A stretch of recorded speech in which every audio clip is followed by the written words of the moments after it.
Hello, and welcome to another Nikke video. Graves' kit is finally released, and let's analyze her kit. Will she be the true goddess of victory? Let's find out. And here she is. Yeah, she's finally into the game here, and here's Grave. She's part of the Old Tales crew, and her type is supporter, her burst skill is 2, her weapon is assault rifle, and the code is fire. And yeah, she's gonna have 60 ammo, and this is gonna play a key role on her kit here, where her skill 1 is called Heat Emissions, and it's a passive, activates when prediction status ends, affects self, removes 100% of bullets. Heat emission status, reload ratio down 50%, removes heat emission status under certain conditions. Activates only when in heat emission status, affects self, recovers 2% of final max HP every 1 second continuously. Activates only when in heat emission status, affects all allies. Burst gauge filling speed up 38.96% continuously. Pierce damage up 48.4% continuously. Alright, looking how skill 1 works, pretty much this is going to start as soon as her burst skill runs out. Yeah, as soon as her burst skill runs out, this is when actually all the stuff's going to happen for the skill 1. And pretty much what's going to happen is that during her burst skill, she has unlimited ammo. That's what you see right there on the second line there where it says removes 100% of bullets. Yeah, that's the reason why. And also this is brand new thing regarding the heat emission status where it says reload ratio down 50%. Yeah, this is entirely new. And at first I thought it had to do with reload speed, but no, it actually has to do with how much ammo she reloads per reload. So right now she currently by default has 60 ammo since she is an assault rifle. So pretty much what's going to happen every single reload, she's going to have 30 ammo being loaded. This will actually play a key in how her kit works. I'll explain a little bit once we get to that section there. And the kit doesn't say exactly how the heat emission status is removed. I know one of them is through the burst. I think the other one might be through reloading. I'll talk a little bit more about that when we get to that section there. Also for the second part of the skill 1 here, as long as she's in this heat emission status, she's going to go ahead and recover 2% of the final max HP every 1 second. And yeah, this is going to stay active as long as she has a heat emission status currently going. So yeah, that's going to be quite a bit. Of course, it's going to depend on when the next burst rotation is going to be available, since there are a lot of Nikkes that reduce the burst cooldown. So it won't be that long. It's going to be like a little bit more than 10 seconds, which if it's 10 seconds, it's going to be 20% there of recovery of max HP. Maybe a little bit more, but yeah, she'll have quite a bit of recovery there.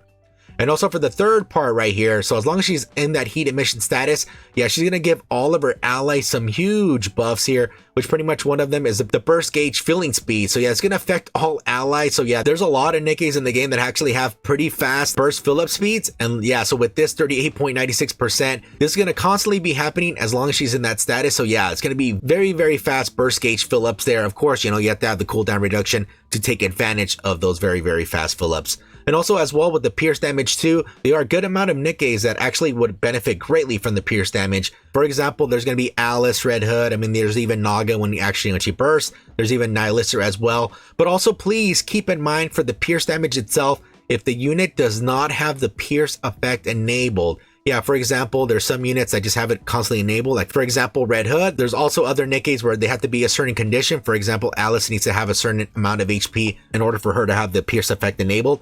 Yeah, so if the Nikke does not have any pierce effect whatsoever in their kit, or if there's not any way for them to get pierce, they will have the pierce damage up being applied to them. But unfortunately, since they have no pierce effect, it will actually have no effect on that unit. So yeah, it'll be on them, but literally nothing will be done with it. They'll just be there and that's it. So yeah, please keep that in mind. All right, looking at skill 2, it's called Overheat, and it's also a passive. Activates after landing 15 normal attacks, affects self. Overheat 1, attack up 15.48%, removed upon reloading to max ammunition. Activates when normal attack hits after prediction status takes effect, affects self. Changes according to the number of hits. Previous effects trigger repeatedly, 30 times, when in prediction and Overheat 1 status. Overheat 2, attack up 20.66% continuously. 60 times, when in prediction and Overheat 2 status. Overheat 3, attack damage up 30.8% continuously. Looking at the first part of the skill 2 here, pretty much this works as long as she's in that heat emission status, she's going to go ahead and be receiving this effect. And how it works is that since pretty much she removed 100% of the ammo there and she has a 50% ammo reloading reduction there. She's pretty much going to have 30 shots. So pretty much after the 15 here, she's going to have 15 more shots to go ahead and give that 15.48% attack up there. And the thing is, this is only going to get removed if she fully goes ahead and, fully maxes out her ammo there, which is going to be pretty much take a couple reloads. Thanks to the reload amount being reduced there, it could also be a +2 since there's technically no timer on this first part of the skill 2 here. So technically, she can just keep on firing. So as soon as she reloads once, she'll have 30 bullets to go ahead and pretty much do this overheat 1 there. But of course, as soon as the bursts go around, since pretty much she is a 20-second burst, what's going to happen here is that, pretty much she's going to lose that heat emission status, and it's going to go straight into the prediction status, which I'll read right now. Which, if we look at the second part of the skill 2 here, it says changes according to the number of hits. So what's going to happen is going to go immediately to the third part of the skill 2 here, which it says overheat 2. After she hits 30 times, we're going to go attack up 20.66% there continuously. So not only is she going to get the first part, she will also get the second part there. Of course, then it's going to go immediately to the third part here, where it's going to go overheat 3, where it goes attack damage up 30.8% there, which is actually better than the attack up. It actually gives you a better value attack damage than the attack up, but of course, obviously they're both really good. So yeah, she's going to get a lot of attack here, but also you got to keep in mind as well that unfortunately she is a support unit, and all of that, she's an assault rifle, so they're not always the strongest, and unfortunately the support units as well are not the strongest too, because they're supposed to be supporting other Nikkes. But luckily, Grave actually has a lot of good supporting stuff, which we'll look at just in a moment. But again, please keep in mind that only for the overheat 2 and overheat 3, she needs to have burst in order to have either overheat 2 or overheat 3 apply. If she has not burst, then those two would not apply to her. Only overheat 1 will apply if she's bursting or not. Please keep that in mind. Lastly, the burst skill, plot spoiler, and it's a 20-second cooldown. Effect self, prediction status. Current HP down 1% every 1 second, lasts for 10 seconds. Grants unlimited ammunition for 10 seconds. Gains pierce for 10 seconds. Pierce damage up 52.8% for 10 seconds. Critical rate up 85.19% for 10 seconds. Affects all allies. Attack damage up 48.2% for 10 seconds. Pierce damage up 39.98% for 10 seconds. Max ammo capacity up 3 rounds for 10 seconds. Alright, looking at her burst skill, let's first look at the prediction status here. So pretty much as soon as she has this enabled, she's going to be pretty much losing life just 1% every second for 10 seconds is pretty much burst. A full burst chain only lasts 10 seconds there. And on top of that, she's going to have unlimited ammo, but please keep in mind that also the skill 2 would be applying to her as well. So not only will she be getting the overheat 1, she'll be getting overheat 2 and overheat 3. She'll be getting pretty much going to be looking at 35, maybe 36% attack up, and also the attack damage of 30.8 there. She'll be giving herself the pierce effect for 10 seconds. So by Grave bursting, unfortunately, she loses the skill 1 there. So she won't be giving the skill 1 of the pierce damage or the burst gauge filling speed to her ally, since technically she bursted and she did happen to lose the heat emission status. But luckily, what will happen is quite a number of good things here, which besides herself giving herself pierce damage, so she's going to get 52.8% of pierce damage to herself, she will also increase her crit rate by a massive rate, 85.19. Yeah, that is a huge amount. But not only will she actually give a lot of buffs to herself, she will give a lot of buffs to her allies. She gives attack damage up 48.2%, pierce damage 39.98%, and also max ammo capacity up 3 rounds on all of that is for 10 seconds, because pretty much it lasts for the duration of the burst. And unfortunately, the max ammo capacity, I mean, it's not the biggest thing. This is going to affect units that have a very low max ammo capacity. For example, there's going to be sniper rifles and rocket launchers and a little bit of shotguns too, that pretty much are just going to add 3 rounds, which isn't the best for assault rifles, machine guns, stuff like that. But for the other units, it's going to be, really helpful. But yeah, maybe like SMGs too, it won't be really that beneficial. But the stuff that will be beneficial for all the allies is going to be the attack damage and the pierce damage. So yes, this is only going to be active for 10 seconds. And as soon as the 10 seconds run out, it's going to go back to a skill 1 there, where pretty much she loses the prediction status, and then it goes straight into the heat emission, where again, I'll remind you, she's going to lose the infinite bullets that she's going to have. She's going to basically get a 50% reload reduction there, besides her health recovery, which is also nice. They're going to get pierce damage to all your allies, and also burst fill up gauge speed there, you know, 38.96 there. Yeah, so she's gonna be that heat emission status until again she pretty much bursts, and then she's gonna be back on the prediction status there. And again, I'm not quite sure on the reload. I'm not 100% sure. You know, we'll have to confirm, but it might be on the reload too. And now my final thoughts. Looking at Graves' kit, I know just at a glance it looks very, very confusing. Graves' kit pretty much revolves around her being either in the burst status or non-burst status. That's it. Either she's bursting and she's in the prediction status, or the burst has already left and she's in the heat emission status. And then depending on what she is, she's going to give her allies different buffs there. And only that as well, she's going to be having different buffs for herself. The buffs that she happened to give for her allies during the prediction status is a very huge buff, especially if there's a lot of good allies that, you know, that not only will take advantage of the pierce damage. You know, for example, there's, how I said earlier, there's Alice, Red Hood. If not, there's technically D, Killer Wife, since she also has a pierce damage there. If not, there's Nihilister, Haran, there's a bunch of other more, Naga as well, how I said earlier. The attack damage, yeah, anybody can use that attack damage there. They will love that attack damage. I wish the other units got like crit rate and all that other stuff. I understand why they didn't.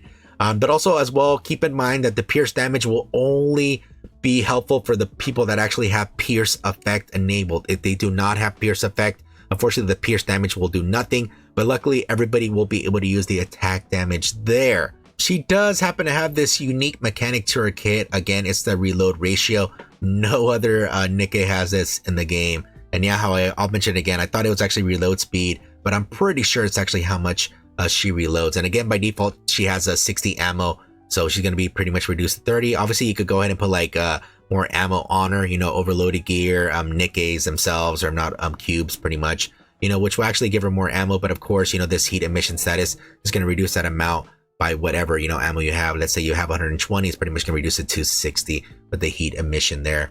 And I guess I'll go ahead and mention this too. I know she has like stuff very similar to Mari. For example, Mari, she, you know, for herself, she gains pierce. She also goes ahead and gives ally the attack up. Not only that, the attack damage as well, and also the pierce damage too. So yeah, usually how Nikke does it, pretty much, even though we had like collab units with unique kits, a lot of times Nikke releases units that do something very similar to those collab units. So if you happen to miss those collab units, don't worry. Nikke usually releases something that is very, very, very close to those units. You know, not exactly the same, but they're actually extremely similar. But also some other Nikkes that actually might be good for Grave here. Since she is a fire unit, there's actually a lot of units that are really, really, really good for fire.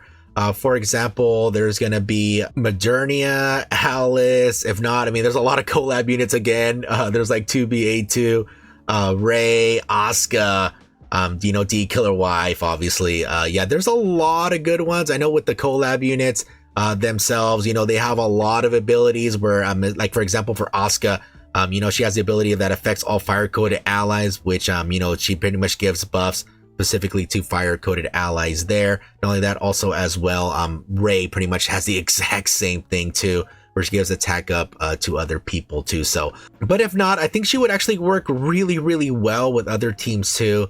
Yeah, I was trying to see what other teams she might be able to put in, you know, besides all the fire units there, because yeah, all the fire units would be really beneficial. I was trying to see like maybe she might have been, you know, replacing one of the meta units. I mean, I was looking at Naga, but honestly, I mean, they do some stuff that's similar, but I think, you know, Naga has that healing, and not only that, she has the core damage as well, you know, that would actually help tremendously with some of the stages. So I don't know if I don't know if a Grave will be taking one of those spots. But honestly, if you should be pulling for this unit or not, she actually does happen to give quite the buffs to the unit, either when she's bursting or not bursting. Either way, she's giving buffs to the units, no problem, especially the burst of gauge fill-up speed, putting it to the whole team. Not only that, the pierce damage, depending on the unit again, if they have the pierce effect or not. But either way, pretty much what's going to happen there is going to allow the burst gauge to fill up faster, especially have those units that have the cooldown reduction. So go ahead and keep, you know, going this over and over. And as soon as it bursts, she pretty much gives attack damage, pierce damage, and more max ammo, just a little bit, to all the allies there. Yeah, what I'm looking at, she looks incredibly strong. The only downside, again, is that she's a supporter unit and also assault rifle as well. Usually supporter units and assault rifle aren't the strongest, but honestly, I think the support skills that she has, I think will trump how much damage she's going to be giving to the enemies there. Yeah, because a lot of these effects, especially the attack damage there and the pierce damage, especially with a lot of the stronger units. Yeah, they're going to be having that with open arms there, no problem, especially how pierce damage is going to be constantly going throughout the whole battle here. Like, it's never going to stop as long as Grave is not dead and pretty much keeps bursting there. So honestly, if you should pull for her or not, I mean, obviously she is a pilgrim. I mean, pilgrims are notoriously difficult to get. So this would actually be the best time to get the pilgrim. But honestly, she, in my opinion, I think she's looking like a solid supporter here. Yeah, she's actually gonna give Cool Hide the benefits there. The only thing is you have to worry about is the healing, since technically she doesn't actually have any healing, only for herself. She has no other healing for the allies. So whatever healing she does, or like let's say you happen to put her and you put no healers on your team, you might want to be careful how you proceed with the battle, because yeah, you're gonna be pretty much whatever damage you receive, you gotta hold that for the duration of the battle. So that's some of the downsides she is receiving there. Also as well, that unfortunately I wish she kept the attack damage throughout the whole duration of her kit here, even at a reduced capacity after she got done bursting. Yeah, because whenever she bursts, yeah, she gives like this really good buff, and whenever she's off the burst, obviously she happened to give some good buffs, but it would have been better if we had like some attack damage there too.